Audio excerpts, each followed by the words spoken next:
Mayotte Première, c'est net. Rendez-vous sur mayotte.lapremière.fr. Vous avez la parole. Bienvenue à vous. Fort de son succès, le Festival d'art contemporain revient une nouvelle fois sous forme de concours éducatifs et culturels dans les collèges. L'objectif, permettre aux élèves d'exprimer leur potentiel artistique. À cette occasion, des œuvres d'artistes ont été exposées dans certains établissements scolaires. Nous les avons interviewés pour vous.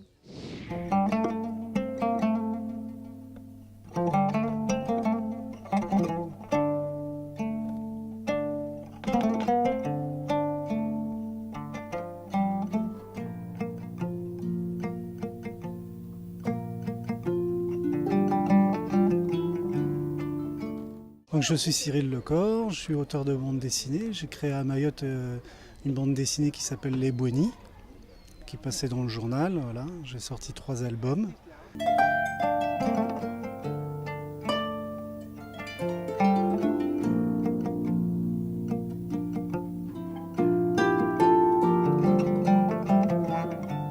Ce que j'ai voulu montrer, c'est qu'on pouvait tout à fait peindre sans forcément être un peintre à la base, et que j'ai essayé de montrer que par le dessin et puis par la couleur, on peut très bien arriver à avoir un résultat plaisant. Et moi, ce que j'aimerais, c'est qu'il y ait un peu plus de jeunes à Mayotte qui pratiquent la peinture pour exprimer ce qu'ils ont envie de véhiculer comme message. J'ai présenté 3 œuvres. Un premier triptyque qui représente une grande scène de marché où on voit les Boignies sous leur parasol très coloré. Un deuxième tableau, c'est 3 Boignies encore. Donc j'ai toujours souvent fait référence au triptyque, au chiffre 3. Je ne sais pas, ça m'intrigue. Je trouve qu'il y a une bonne interaction lorsqu'il y a 3 personnages ou 3 tableaux ou 3 cases.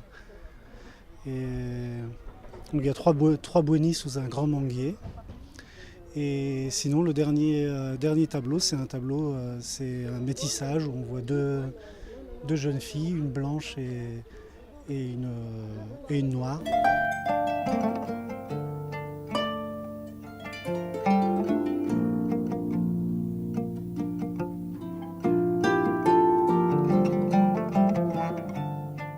Notre civilisation locale, elle a d'énormes potentialités en art. Enfin, elle a toutes ces manifestations, les tressages de coco, la façon dont on habille les bangas des jeunes garçons.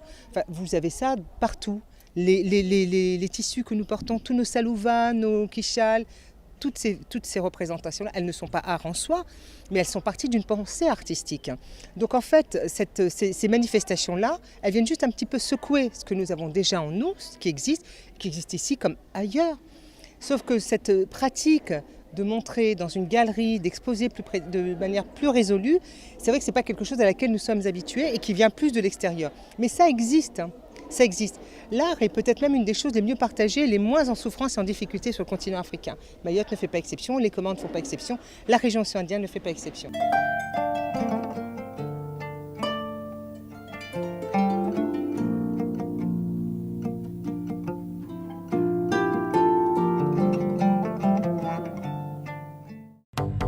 Mayotte Première, c'est net. Rendez-vous sur mayotte.lapremière.fr. Vous avez la parole.